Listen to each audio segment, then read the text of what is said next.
morning, everyone, and welcome. I'm in Sydney. I'm Andrea Stringer, and we are welcoming Ben Calleja and Jim Knight. Welcome, everyone. Hi. So, Ben, you're the GCI Director of Western Australia and South Australia and Northern Territory, and Jim Knight is the Senior Partner at the Instructional Coaching Group. So, through the both of you, ICG and GCI have been collaborating on this development of our first joint program over these recent months. It's called Video Peer Coaching. Now, I'm asking everyone if they'd like to ask any questions today, they can use the Q&A box and I will look through those, but I thought I'd just welcome both of you and we'll get into the new program that you've both jointly worked on. Sounds great. Don't you think it's cool that it's ICG and GCI? So what's happening in North America is the opposite of what's happening in Australia. Everything just flips back and forth. The sports teams I cheer for in Australia win, and all the other ones I cheer for in North America never win. So everything's kind of upside down depending on where you are. So I'm thrilled. Ben, I'm going to let you take it away. Get us started here. Thanks, Jim, and thanks, Andrea, for that introduction. Jim, we've had lots of conversations about this topic over a little period of time now, and many of them, I found all of them actually really enriching to talk about the topics, but also the development of the work that's come out of it. So this is a nice opportunity really to pull some of that thinking together from my point of view. I have loved our conversations. It's just been a pleasure working with you, and it's been a month or two since we connected, so I'm grateful for the chance to reconnect. And this course does bring together a lot of different things. It's a very cool way for us to bring together what growth coaching does, what the instructional coaching group does, and try to figure out how to put them together into one approach. And I hope it's the first of many collaborations like that, where we can take all that you know and fit it with what we know and together come up with something really powerful. And I think I was wondering about a way to kind of even approach our conversation today. And if we look at the three elements of, and I think conceptually, this is how we started all of our conversations, about why this program and how we would structure it, what would be useful for teachers and for educators in schools. And there's really the three elements to it. There's coaching, there's peer coaching, and then there's the use of video as part of that. And I'm wondering if we kind of walk through those elements there, the coaching piece, but why coaching, what makes peer coaching quite distinctive, and then the place of video in all of that as a useful tool. I love it. That sounds great. Yeah. That sounds great.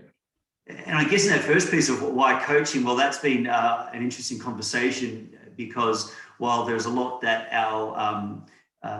we approach similarly in coaching, there are some different approaches to our work in coaching.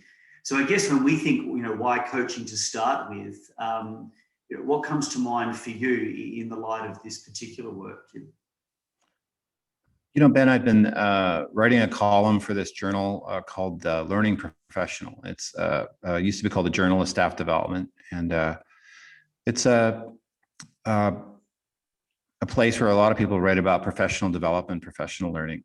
And this month, I just finished my article. And so when you ask me what's on my mind, this is what's on my mind. And I do a monthly column.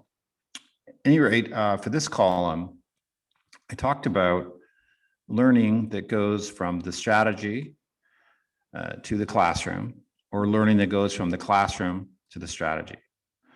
And so strategy to classroom, someone's done a bunch of research. They've identified effective practices for teaching, and then a workshop's held, or possibly there's coaches who do it. And their job is to make sure teachers implement the practice, because, research has been done, it's best practices, and people should do it. And if the teachers don't think it works for their students, or it doesn't fit their teaching style, or they don't fully understand it, nonetheless, they're supposed to implement, because it's effective and it's their job to implement. And if they don't implement it, if they ask tough questions, they could be labeled as resistant. They're not doing what we're asking them to do.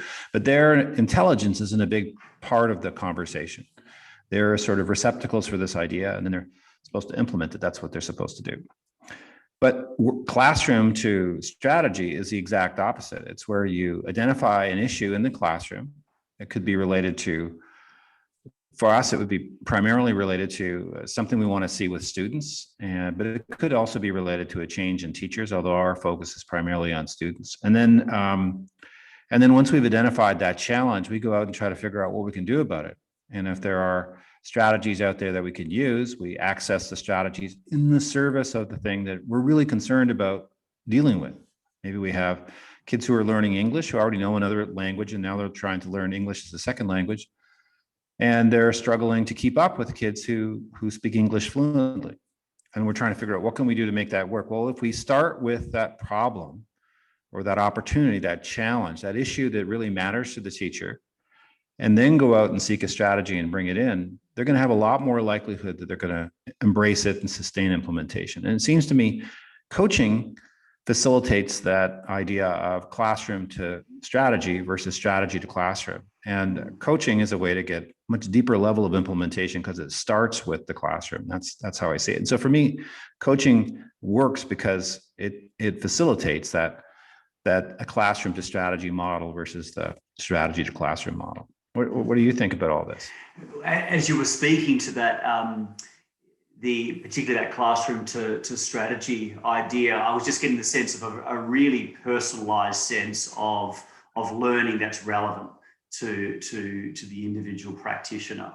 And that idea of let me identify what the real need is that's personally relevant to myself and to my students. And let's look at what's the best way to go about learning and improving based on that need. So a really personalized sense of that's quite job embedded for that work. Right. Yeah. Absolutely. That's the way I'd see it too. Yeah. And it's interesting, even that other way, from strategy to classroom, while that's not as in many ways personal or ideal, it's interesting because I was also thinking, well, coaching probably or potentially has a place in that space too, even if it's being driven by a much larger systemic or what I was thinking is how do I make sense of the policy and make it relevant to my practice? So I'm wondering even if that other way coaching still has a place there too. Well, I think you want to be able to analyze, is it really working if you go strategy to classroom? I'd be less optimistic it'll work. But I think there must be, that nothing's definitively black and white. So there's likely complex ways of looking at this. If you're going to say we're going to do a gradual release model and teachers are going to use I do it, we do it, you do it, you have a better chance of getting implementation if you have coaches that support implementation than if you just say go to the workshop and now do it. I mean, you need follow up and support. But I think you're going to get a different kind of and more sustainable implementation when you start with the challenges the teacher personally identifies in the classroom. Sometimes people would say that new teachers may need that kind of more structured and strategy to classroom kind of approach, but I still think it's going to be more powerful if it starts with the felt need. If it starts with what the person sees as important, that's where it's really going to make a difference. Yeah. Because I know a number of schools and organisations almost have a requirement or policy. You go away, do some professional learning. You need to come back and then see how that's going to be embedded, which is a good, I think, approach there. Is that coaching's often at the back of that type of work. But you're right, there's a different driver that's determining what we're focusing on, what's coming from the classroom as opposed to just the learning itself, which may or may not be relevant there. Yeah, I just say if it's working, great. But if it's not working, let's not pretend it's working. So let's not say something like, if I just get one good idea in this 2-day workshop that I can use, I feel it's not a waste of my time. No, that's not enough. You shouldn't spend 2 days and come away with one little idea you can use. You should be making, significant changes. So I think you want to be really, really attentive to, is it working or not working? And if it's working, whatever you're doing is great. I think that's the way to go. So when we think about it, so really coming to identifying what the relevant need is for that individual practitioner for the in their classroom there as a starting point for looking at what we're doing in the coaching relationship and what we're focusing on there. Yeah. So I guess within that then, the place of identifying goals and identifying what we're going to be focusing on and how we go about identifying those goals from a classroom perspective is really important. Yeah, I think the goal is important because it makes it real. You know, my sort of phrase I've been using is real learning happens in real life, and once you set a goal, it becomes real. And you know, growth has the growth model, and they talk about I-SMART goals, and we have peers goals. But the issue would have to be, as in both models, that it's relevant. It's gonna make a difference. I think you want a goal that's going to make a socially significant difference in kids' lives. Otherwise, why not do it? That is, kids, there'll be something different. There'll be an unmistakably positive change, significant positive change in kids' lives. That's what I think. You know, one of the big things, Ben, is, and we've talked about this, is that distinction between goals and habits. And there are those who say, don't worry about goals, just worry about habits. And the thing is, I just think they're different. I think the power of a goal, it gives you focus, it gives you a finish line. It's motivating, and it compels you to get clarity around what you're going to do. You taught me action, clarity, and energy as a result of a goal, you know.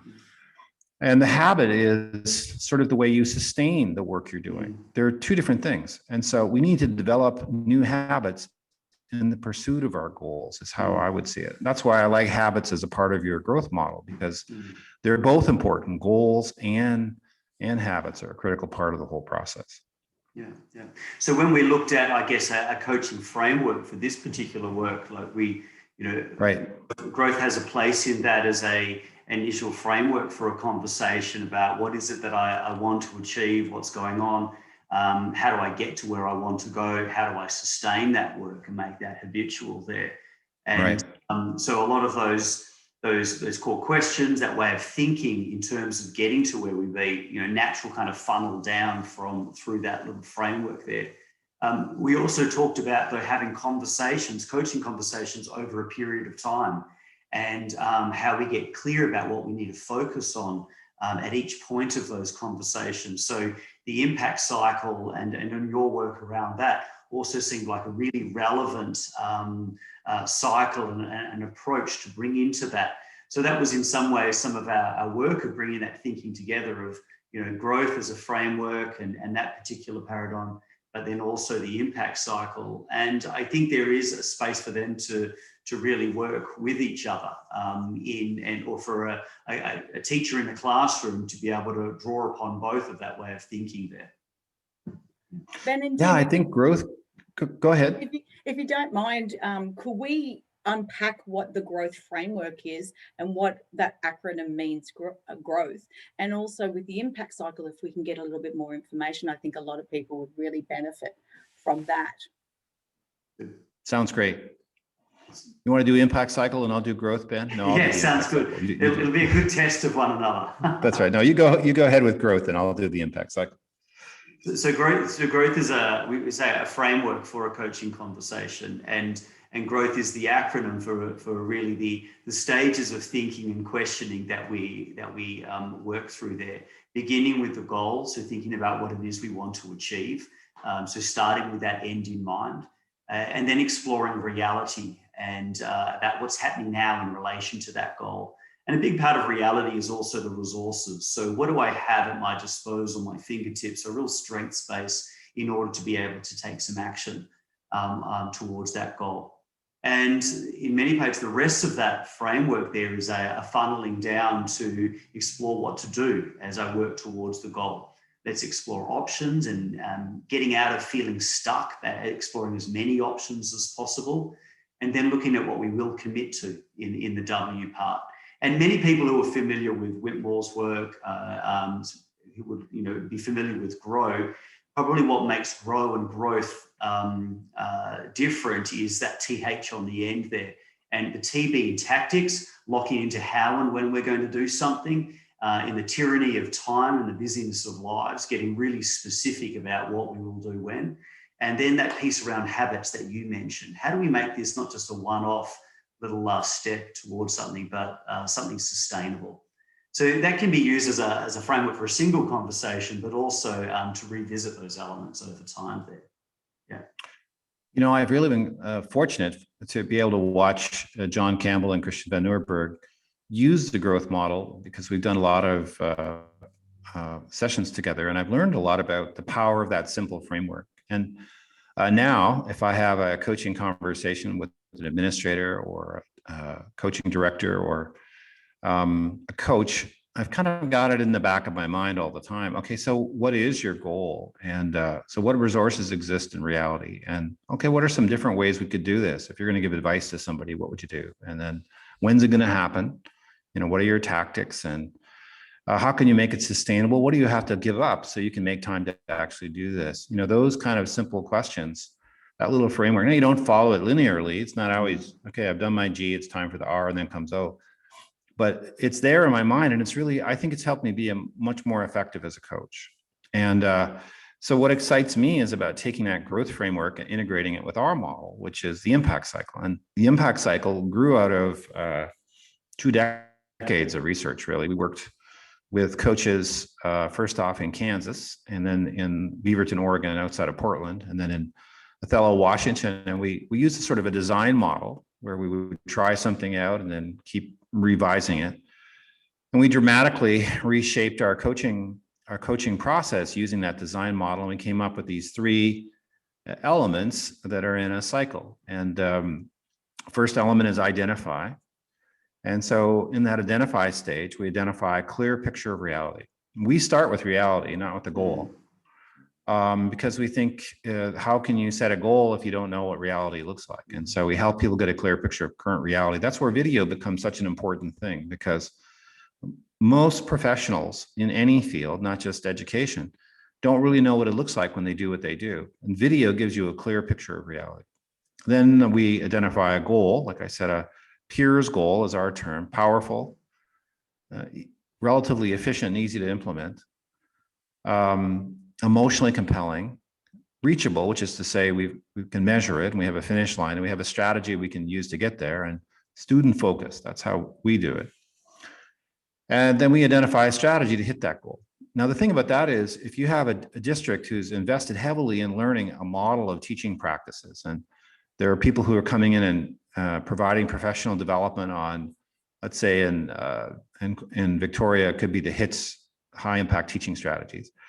And they've been doing a lot of work. Well, this is where those strategies become real, because when they've set a goal, then they say, well, if we look at HITS, which ones can we use to address our situation? And then the next stage is learn, and the coach helps the teacher learn how to implement the strategy. And so coaches need to have a pretty in-depth knowledge of what effective instruction looks like, or together they co-construct it.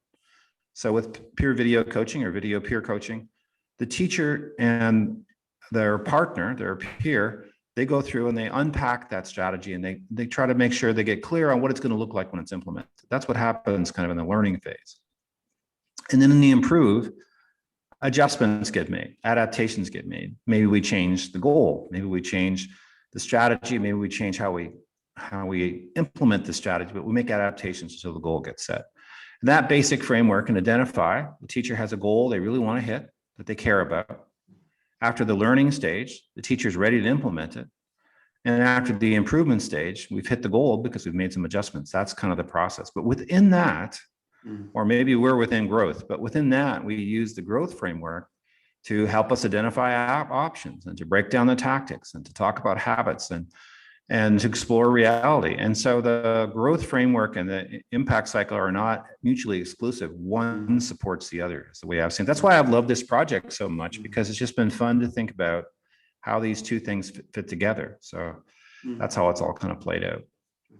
And I think that piece around where we start the conversation has become really important. So at that identify stage, while we want to identify the goal, beginning with a sense of reality first has been quite a flip for us in some ways.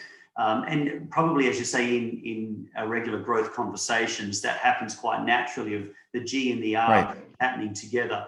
But making it quite explicit of, let's start with what's going on in classrooms and what's going on in the teaching is really important. And you mentioned the space of video in that. And, I wonder if that's a space for us to talk a little bit about where the place of video comes into this program. I think that sounds great. And I think it'd be great if we could kind of give people an overview of before we're done, an overview of what the workshop looks like. And I'd love to hear more about what's happened. I know they've been doing it in Australia and New Zealand, and just a little sort of update on how things are rolling, I guess to say. Yeah, good. In 2014, I published this book called Focus on Teaching, which is about the power of video. And I'll just tell you how I learned about it. My friend Mike Hoke, who's the director of the Center for Research on Learning at the University of Kansas, where I have a position, he did a study of tutors. They were tutoring the athletes at the university.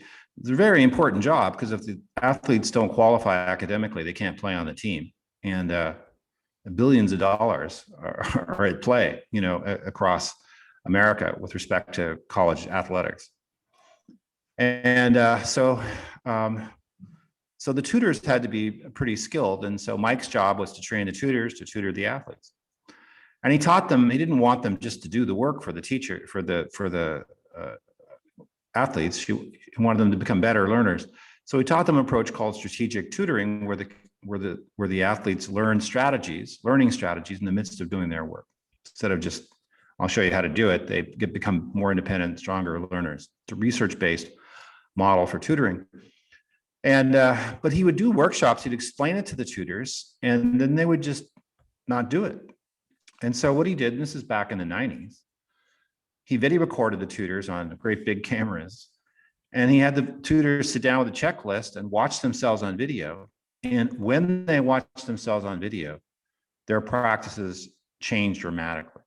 And so Mike and I both agreed, we need to do more of this video. This video is really powerful stuff. But then I didn't know what to do because you always had to get this like $3,000 camera. You had to wheel it into the classroom. Some student had to show you how to do it. Then you had to watch it in the staff lounge on a different machine. Everybody could watch you watching your class, and it disrupted the class. Somebody it took about 15 minutes to get it going. It would work, but it was too hard. Then I was watching the World Cup of Soccer, and England was playing someone, and Mick Jagger was in the audience. Young guy like you, Ben. Mick Jagger was in a group called the Rolling Stones. I think they're still in there, in case you didn't know. Mick Jagger was in the audience, and he had this little thing called a flip camera.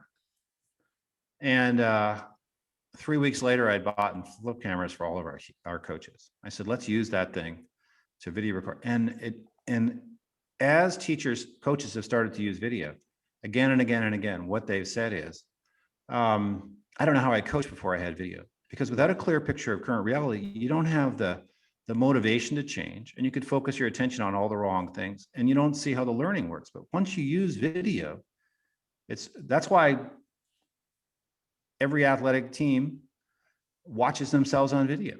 That's why performers watch themselves on video. It dramatically changes your abilities. And so to me, the cool thing about this is we know that video is really powerful. We know that coaching is really powerful. And we know that learning is taking place around strategies that aren't getting implemented. So this peer video coaching provides a way in which we can use video to get a clear picture of reality, set teachers up as coaches, and they can access that content. So Andrea's back. So Andrea's back. So she's going to give us a question here. Jim, I was just thinking, when I first started teaching in California, I was given a mentor coach who came in and observed me. And after she finished, she was doing tracking and doing all of that observational data we had to get my accreditation. I asked my children who were at a different school and had different holidays to come in, and I bought one of those flip cameras, and my daughter would film me as a brand new teacher, and then I would go home and look at that video for me to see what it was like to be on the other side of me. What questions did I ask? And that was, for me, I just felt that was a way to capture my first few years of teaching. So I was back, that was 2007, I think, those flip cameras. But something that I felt was a real benefit as a teacher, to look at your own practice. Yeah. It's powerful stuff, that's for sure. Yeah.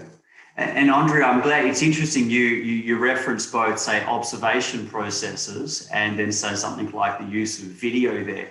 And when we think about this as sources of reality, I mean, there are various sources of reality that we can kind of use to check about what's going on in our classroom. And I think, and particularly here in Australia, I don't know how it works elsewhere around the world, but observation processes have become quite a significant part and sometimes a required part of people's feedback and development processes. But there are strengths and weaknesses of that processes. And at the end of the day, if someone's tracking, someone's scripting, they're doing that, it's one element of as objective as you try to make that is one person's perspective. And also, as you're saying, that person watching that gets the benefit of seeing it.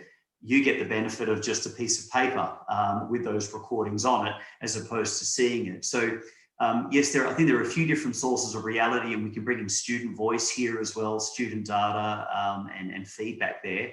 There's something quite powerful and of seeing yourself then on camera as opposed to someone else's take on that. Yeah. Oh, yes, and it takes a little while to see yourself on camera. Yeah. It's a bit awkward the first few times, but I keep going back to what was the purpose of me asking somebody to film. So, but that observation does take time. Like somebody else needs to be in the classroom, whereas when you video, it's quite time efficient. Mm. And Jim, you asked before about how things have been going in some of the Right. training that we've been doing. And most of the workshops, and we've run about a dozen of them here in Australia and some in New Zealand as well. And it's interesting from my own perspective in working with educators around this. When we say we're going to use video today as part of that work, we normally have a full spectrum of people who are really comfortable. That's fine. I do this all the time. From those who are starting to, I think, subtly look for the exits around the room. How do I find my escape from here? Because it's, I think can be confronting for some people if they've not engaged in that before. What's really interesting, and we get people to play with the use of their cameras, getting them out and have a little bit of a go, recording yourself. So we're starting to get familiar, just comfortable in the workshop. And there's not been a single person who has engaged in that yet, who initially hasn't said, oh my gosh, I hate the way I look and talk. No one's excited by that. But once they get through that, everybody's glued to their phone. Everyone's glued to their device and really fascinated to actually unpack what they look at. And that level of comfort and ease grows significantly once people get into that. Well, I think that's part of the workshop, is preparing people so that they are comfortable with video. We don't just throw it at them. We give them a chance to ease into it, to do something simple and then develop their skills. What's cool about the workshop is it essentially structures the learning experiences for people. So they don't have to go and do it separately, and they don't have to find each other.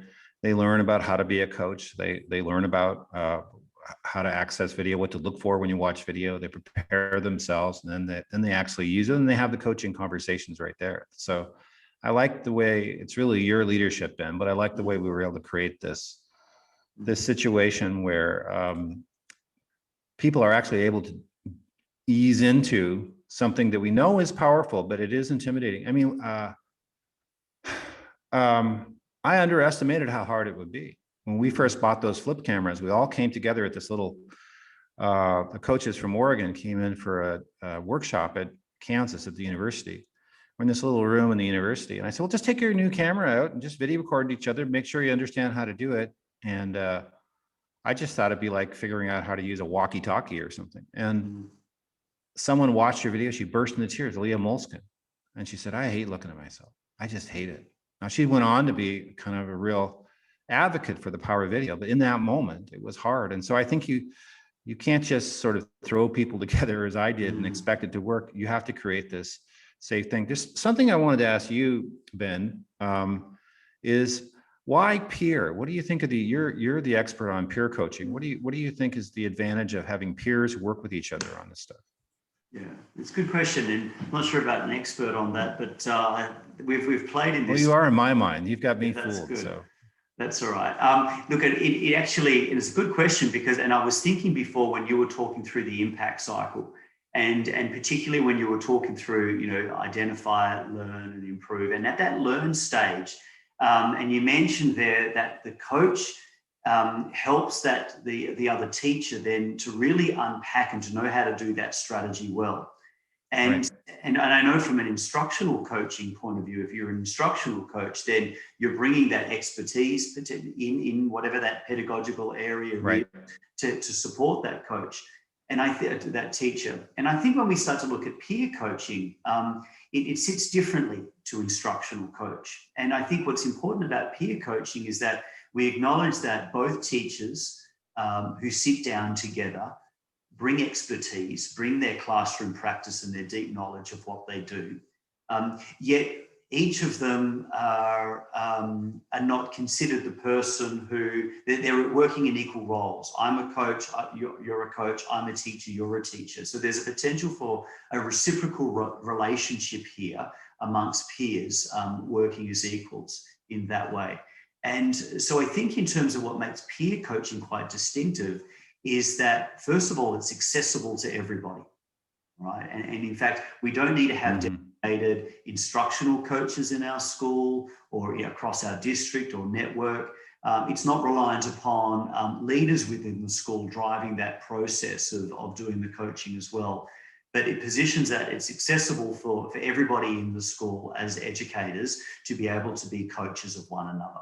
So first of all, there's a real practicality and an equity about that, because everybody can have access to a coach, right? Which can't always happen if we're just using, say, other models there.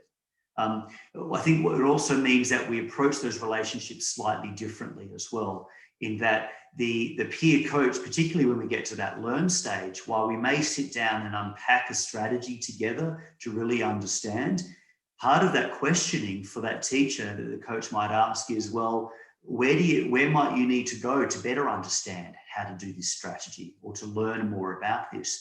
And potentially that coach might be one source there if they've got some expertise in that area.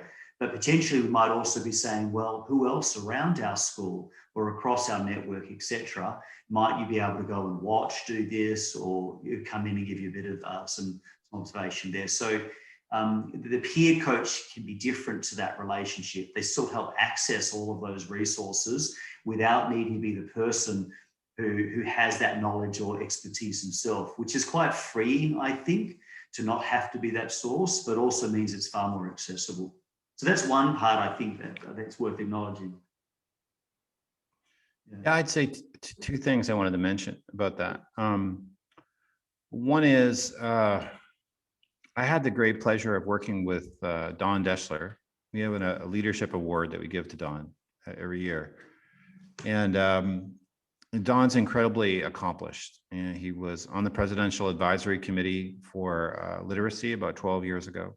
He was chosen by the Council of Exceptional Children as one of the 10 most influential people in the 20th century in special ed in the United States. And so I was a graduate student and I was just kind of following Don around, and he was doing this workshop outside of Kansas City. He's a world-renowned expert. And so he was describing how to, using what's called content enhancement to make classes more accessible for kids with learning disabilities. As millions of dollars of research has been gone into this. He's giving this talk, and the teachers were kind of listening and interested. And then a couple teachers talked about their experience, and there's a world-renowned expert there, but they were way more interested in what their peers had to say than Don, because the peers knew what it was like to teach their kids in their school. And so there's something about working with someone like you to hear what they have to say.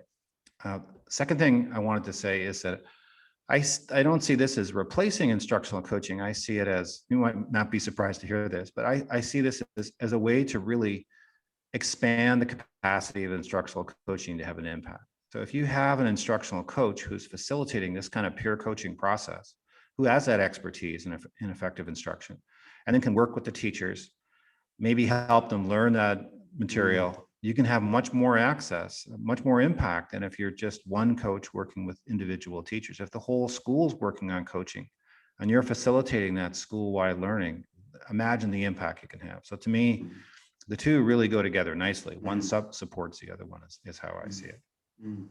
Would you mind if I just ask, John Campbell has asked a question. Do people choose No. their own? No, we don't want his question. He said, and this is a logistics for schools, do people Right. choose their own partner in or their peer? And does this get monitored at all? And how long does the peer relationship tend to last? So there's three. I'm going to leave that one all to you, Ben. Sure. On that first one around choice, I think it's really important, and I'm glad John's brought that up there.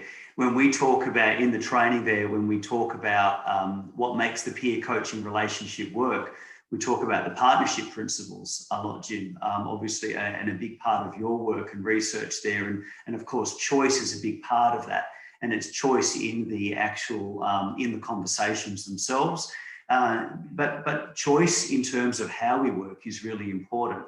Look, I think those type of decisions, how long do we work with someone for, how long do we, who works with who, are all, I think, school-based decisions. I think they're really important, and we wouldn't be positioned to say it has to happen in a certain way because contexts are different.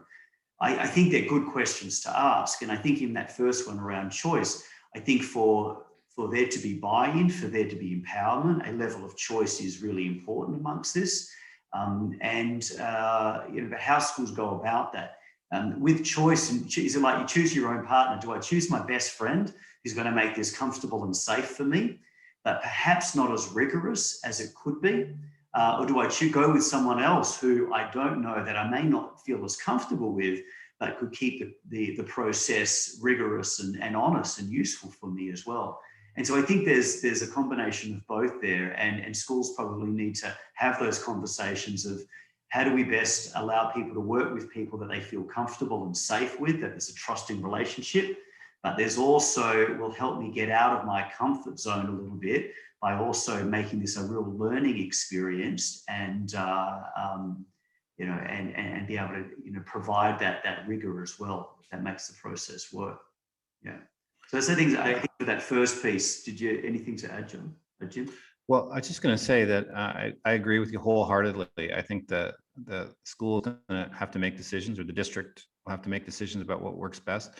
There's some advantages to having people working with people outside their discipline, and there's some advantages to having people in different grade levels within the same discipline talking about, well, how do you teach that? This is what we do at our grade level. So there's great learning opportunities in different ways, but the less choice there is, the less buy-in you're going to have, the less commitment you're going to have. I think, though, I just to follow up on John's question about how often, and the goal here isn't to do like a 2-day workshop and then everything goes back to the way it is. The goal here is to set up a sort of a pattern and a culture of collaboration where it's frequent that teachers are getting together, they're using video to look at their practices, they're integrating the teaching strategies they're learning. They have people they partner with, peers that they're learning with all the time, so that peer video coaching becomes something that is just in the fabric of the organization. It's just a part of what we do. Yeah. To accomplish that too, you could have follow-up sessions, but you want to. The goal is not to keep coming back and doing sessions. The goal is for the school as quickly as possible, but no quicker, to run their own show, to be able to sustain the process themselves without external help. And then the regularity with which a coach and a peer would meet with one another would be dependent on need as well in that situation, depending on what goals we're setting, what work we're doing, how often we check in with one another would largely depend on what we're coaching around. But there would be an assumption that for this work, we'd be checking in on somewhat of a regular basis to keep that process moving forward from, what have we identified, what options we're exploring, how we're learning till we become this as part of our practice. So, but that's that self-sustaining part in schools. In terms of that other part about the check-in from line managers as well, what level of accountability there is in that process there. I think what's really important is this works on trust as well, and trusting people as professionals. Any space of a micromanagement or accountable to someone else I think starts to undermine that process there. And I've picked up the phrase from you, Jim, which I use a lot, which is about responsible accountability. And that, yes, we need to have some level of accountability in this to say that this is working with fidelity, but it's responsible accountability, which means each individual is acting as a professional and we're trusting in that professionalism there. Yeah. Yeah, I don't think we can have teachers we can't encourage our teachers to be professional by not treating them like professionals. You know, we can't skill them into being professionals. They have to be given the opportunity to use their discretion to make good decisions, to reflect, to say no and to say yes. You know, I think that's important.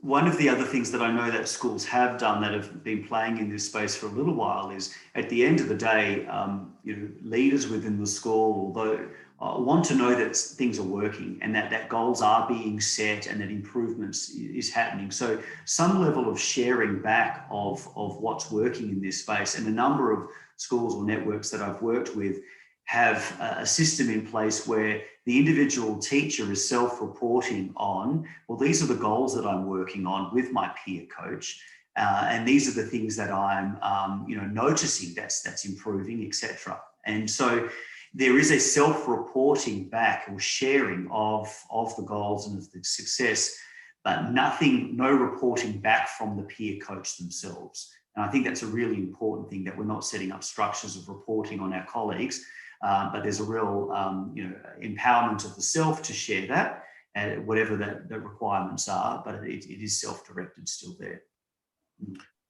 You know, I worked with a coach in Texas, Joy Lunsford, and she's a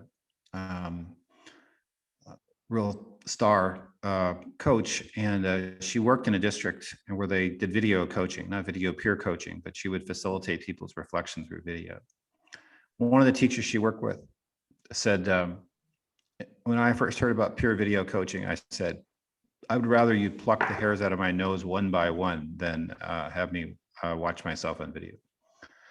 But she became converted, and she says, I can't imagine teaching without video now, because she had some things she wanted to address, and video helped her see what it was she needed to address. But one of the things that worked for Joy was when the staff came together and just talked about their positive experiences. And when everybody started to talk about the learning they were having and the changes they were making, it was a huge cultural step towards a culture of learning. You know, I think part of it is, you're talking about Amy Evanston, that idea of getting to a psychologically safe place where that can happen. If you feel you're forced into it, or you're in trouble if you can't do it, or you're diminished in some way, it's not going to work. But if you feel, you're in a safe place and you can talk about your learning, I think bringing together a bunch of people who are making progress and growing, that's going to be a powerful conversation. And that's a conversation that can move a whole school forward, is what I would think. Yeah. Could I ask the both of you, if I was a principal and I thought, okay, wanting to bring in video peer coaching, what are some things I need to know about coaching and the clarity that is needed if I'm going to implement video peer coaching or invite others to be involved in that process, the program? I'm happy to start there, and Jim, if you add to it. But I think from a leader within the school's perspective, it would be thinking about, well, why I want to do this to start with. And it would be coming from a premise, I'd imagine, of, I do believe in the professional capacity of my teaching staff, and therefore I believe that they're best placed to reflect on and look at their own practice and to support one another. So I think there'd be some beliefs to begin with and some mindsets to say that this is a process that works. The coaching, the self-empowerment from that, and the nature of trusting our teachers to work together. I'd be having some thinking around, how do I structure this for our staff as well? So there's always some implementation questions. There's an efficiency and a practicality of being able to record yourself that doesn't require another body in the room. But also there'd be some questions around, what am I doing to create space for teachers to also have the conversations? because that still is a key element there that schools need to work out. So what am I doing to set the right conditions of trust, but also practically to be able to manage this process in schools as well. And I'd be having some conversations around what are we hoping will be improved as a result of this, even from the school point of view. Jim mentioned before, different systems have different high impact strategies, whether it's HITS or whether it's, you've got your instructional playbook, but what are we focusing on in terms of improving practice as well that's relevant to the teacher, that potentially reflects back on some of the agreed practices of our school and of our district that we also want to get some traction on as well. So I think there's some practical questions that the principal would ask, but also some, in some ways, some conceptual ones too, to make sure they're coming into it with that spirit. Yeah, I don't have much to add, Ben. I think I would agree with you. I think that on everything you said, that the most important thing is that the leaders see their teachers as professionals and not unskilled laborers. And that is, they want the teachers to reflect and think for themselves and collaborate and learn from each other. And as you were talking, I was thinking, this is early in the process. We haven't done this in North America yet, and you've done it and I think 12 times now or so in Australia, New Zealand. So you're ahead of us. But I think there have to be other advantages to people learning how to talk about teaching practices, deepening their understanding of whatever the set of teaching strategies are. There'll be better listeners, better questioners when they're sitting in collaborative teams or professional learning communities. So there are a lot of skills to be learned here about being a coach that could have a positive impact on the learning in the school too. Yeah. And so I guess just to wrap up, maybe to pull some of those ideas you talked about, the skills required, and I think that's one of the things you mentioned before is the structure of the program itself. So we've designed this as a 2-day learning program, or it could be divided up over several modules online if it's facilitated that way. And the intention is to kind of dive deeply into each of those elements. What are the skills required to be a good coach? And so we go into some of those skills of asking the good questions about listening and really listening to encourage thinking. And but we also go into how's the growth framework work? How does the impact cycle play a role in this? And then get more deeply into, what makes a peer coach distinctive, and those partnership principles, how we work in partnership. And then it's a lot of playing around and getting used to the video as part of that process. So what makes video safe, how to practically even use video, the little decisions of where do I put it in the classroom? Who am I pointing the video at? Is it myself? Is it the students? And what do I do to reflect on watching that video initially, and to make sense of that? And so that first day kind of hits those 3 elements, or those first 3 modules hits those 3 elements. And then the rest of the training, the second day or the next 3 modules, starts to unpack that impact cycle of and using the coaching questions around, identifying, learn, and improve, and practically using your own video. So what's wonderful is that participants use video of their own practice that they bring to the workshop, and actually utilize that as part of the learning there, and go through the full cycle as they would working with a partner in their own school. So by the end of it, they've learned coaching skills. They've explored the partnership principles. They've watched video of a peer, and the peer has watched their video. They've set goals, and they've made plans to implement teaching strategies, and they've prepared to implement those strategies. So a lot happens in those 2 days, and it's that real learning happening in real life. That's what excites me about it. And what else excites me is I couldn't have done this by myself. It's just wonderful that we were able to do it, bringing together both organizations, the collective knowledge of both organizations. So I'm grateful for the chance to be learning from you, Ben. I can't wait to see what we come up with next. So this has been a real professional highlight for me this year. It's really been really wonderful. So grateful for the chance to learn with you. And very much reciprocal. So thanks, Jim, as well. So some good 2-way learning. Yeah.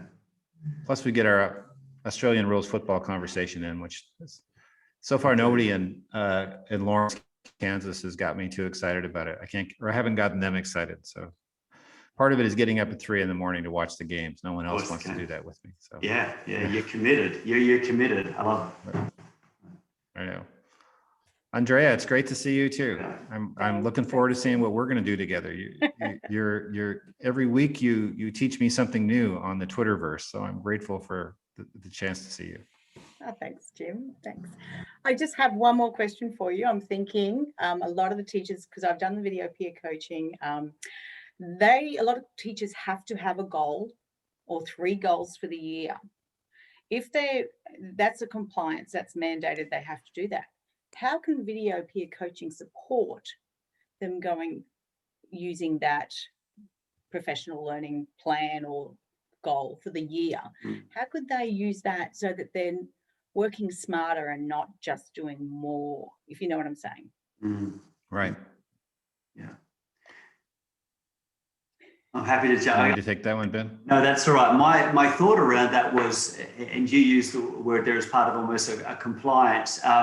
Look, and I think at the end of the day, it would be, we talked about being a professional. What it means to be a professional is to constantly be growing and learning and thinking about our craft and how we can get better. So I think this is a process that, you know, people are invited to and challenged to set goals that are really rigorous and relevant and about student learning. And if we come from that premise there, then if people are setting those goals, then I think this process very much ties into whatever requirements a system might have about being working towards goals. Whether these are the same goals we have for a 12-month period, a calendar academic year or something, you know, I think that's a real important question to ask and to challenge, and because these goals are about learning, and it's so how long it takes me to learn that, well, depends on what is it that I'm focusing on. So I think we can safely say that if people are working through this cycle, that they are constantly setting goals, they are constantly learning in rich ways, you know, and I think they can be tied into existing system structures like that. But we probably need to think a little bit more flexibly to make sure that it's meeting a real learning need and just not being driven by a compliance need as well. Yeah, the risk of a compliance model is you have people who they'll say essentially, just what's the least I can do to get this thing over with and check off the you know, get the thing done. Whereas if you go through a process of looking at your class on video, exploring reality, setting a goal that is emotionally compelling to you that'll make a difference for kids, and then working out a plan where you identify a key strategy to hit the goal that you and a partner put together, and you leave with a strategy to hit a goal that really matters to you, the chances that that'll make a difference in the classroom are a lot greater than, oh, I got to do 3 goals. What's the 3 easiest ones I can do so I can get this done? And then in terms of how long it takes, it takes until you hit the goal. So you could have that goal hit pretty quickly, or it could be one that's going to take you a whole year. It's going to depend. But I think once you've hit one goal, you can then go to the next one. But you can't,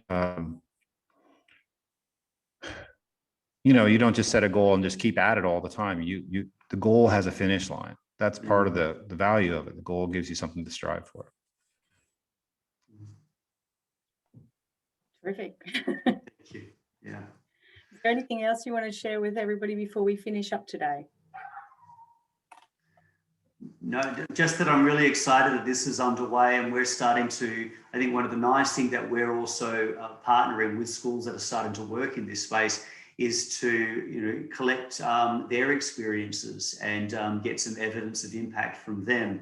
And so as we build more of that, you know, case studies or research of what's actually resonating and working in schools with this, I'm excited to be able to share that as well, so that other schools or districts can learn from how this is actually landing in schools. Yeah, I'm just repeat that I'm grateful for the chance to be a part of this, and it's a great learning experience. Well, thank you both for being on Curious Combos today. I'm just going to share with everybody, if you want to stay connected with us, there's a QR code, LinkedIn, our website, Instagram, and also Twitter. And I know both of you are on Twitter. We're all in that Twitter space sharing our knowledge on coaching. So thanks so much for joining us. And thanks, Ben and Jim, for a great conversation. And can I invite everyone Thank you both. to instructional coaching website there? We should have that up as well. But there's some great resources there too. Jim. Excellent. Good on you. Thanks. Thanks so much. Thanks. Bye. Bye-bye.